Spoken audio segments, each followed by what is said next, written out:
Hello everyone, आज की इस वीडियो में हम बात करेंगे कि ग्राम समाज की ज़मीन पर अगर कोई कब्जा करता है तो आप कैसे उसके कब्जे को वहाँ से हटवा सकते हैं, कैसे उसके कब्जे से उसको बेदखल कर सकते हैं। जो उसने ग्राम समाज की ज़मीन पे कब्जा किया है या फिर ग्राम समाज की किसी प्रकार की कोई भी प्रॉपर्टी पर उसने कब्जा किया है, तो उससे वो अवैध कब्जा या फिर उससे उसको कैसे बेदखल कराया जा सकता है, वो इस वीडियो में आपको बताऊँगा। पिछली वीडियो में आपको बताया था, समझाने की कोशिश की थी कि अगर इस तरह के कोई कब्जे होते हैं तो उसमें एक रोल प्रधान का भी होता है। तो अगर आपने वो वीडियो नहीं देखी है तो वो भी आप देख लीजिए। वो मैंने स्पेशली कन्वेंस करने के लिए आपको बताई थी। उसमें मैंने कोई लीगल जानकारी नहीं दी थी, सिर्फ कन्वेंस करने के लिए बताई थी ताकि आप समझ पाएँ कि इस तरह के मामले में क्या क्या होता है और मतलब किसका क्या रोल रहता है। ग्राम समाज की ज़मीन से अवैध कब्जा हटाने के लिए आपको एक कानूनी प्रोसेस से गुजरना पड़ेगा। सिर्फ ये ग्राम समाज की ज़मीन को लेकर के ही नहीं, ग्राम समाज की किसी प्रकार की कोई भी प्रॉपर्टी हो, पंचायत घर हो, विवाह घर हो, उस पर कब्जा कर रखा हो या फिर उसको क्षतिग्रस्त कर दिया हो अपने कुछ फ़ायदे के लिए या फिर जानबूझ करके, या फिर उस पर कब्जा कर लिया हो, तो ऐसे मामले में आप इस कानून से इस कानून को फॉलो कर सकते हैं। गांव का कोई भी व्यक्ति, समाज का कोई भी व्यक्ति या फिर लेखपाल या प्रधान क्या करेगा कि इसकी शिकायत असिस्टेंट कलेक्टर को करेगा, जो कि उत्तर प्रदेश राज्य संहिता की धारा 67 के तहत होगी।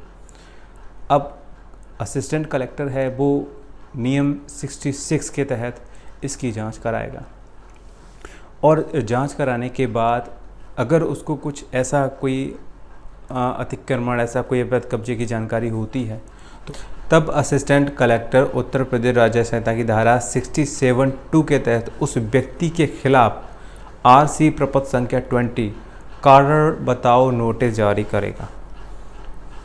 अब उत्तर प्रदेश राज्य संहिता की धारा 67(2) का अगर अनुपालन होता है, अगर उसका जवाब आता है तो ठीक है, जवाब आता है तो उससे अगर असिस्टेंट कलेक्टर है वो सेटिस्फाई होता है तो ठीक है, नहीं तो क्या होता है उस संबंध में क्या होता है कि अगर क्षति पहुंची है तो उस मामले में हर्जाना वगैरह के लिए आदेश कर सकता है। या फिर मे बी ऐसा होता है कि उस अवैध कब्जे पे, जो उसने अवैध कब्जा कर रखा है ग्राम समाज की ज़मीन पे, उसको बलपूर्वक हटाना है, कैसे हटाना है, तो वो उसका आदेश करता है।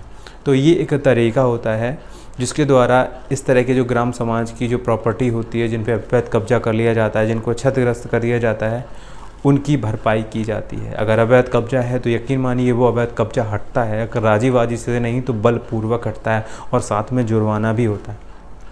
ठीक है, तो समय लगता है इस तरह की कार्रवाई में। आप मान के चलिए 3 से 4 महीने, 6 महीने, 8 महीने या 2 महीने में भी इस तरह के काम निपटाए जाते हैं। ठीक है, तो मतलब ये डिपेंड करता है कि प्रशासन कितना मुस्तैद है। ठीक है, और जाहिर सी बात है कि ये तो किसी स्पेसिफिक किसी व्यक्ति की तो है नहीं, प्राइवेट तो है नहीं, तो पब्लिक प्रॉपर्टी है, ग्राम समाज की ज़मीन है। तो इस मामले में तो वैसे भी सरकार वैसे भी एक्टिव रहती है अपने कामों में। तो ये चीज़ हम सबको समझनी चाहिए। तो अगर किसी ने ग्राम समाज की ज़मीन पे कब्जा कर रखा है तो वो मतलब कि इस तरह से उसको हटाया जा सकता है। लेकिन एक चीज़ होती है, मैंने आपको बताया था कि अगर 10, 12, 15 साल हो जाते हैं, अगर उसने निर्माण कर लिया है, घर बना लिया है, और ऐसे मामले में आप इस तरह की कोई कार्रवाई करते हैं तो थोड़ी सी प्रॉब्लम आती है। क्योंकि कहावत है कि जितना जितना वो अपने आप को मजबूत करता जाएगा उतना ही आपको भी वक्त लगेगा या फिर उतना ही आपके लिए भी मुश्किल हो जाएगा उसको हटाना।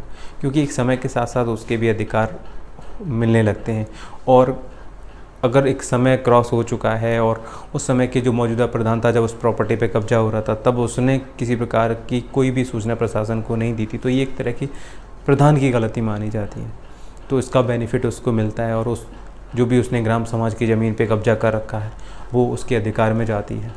तो ये चीज़ भी हमको समझने वाली चीज़ें हैं और ये चीज़ हमको समझनी चाहिए।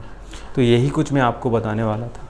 तो इस तरह से आप ग्राम समाज की जो प्रॉपर्टी होती है उससे आप अवैध कब्जा हटवा सकते हैं।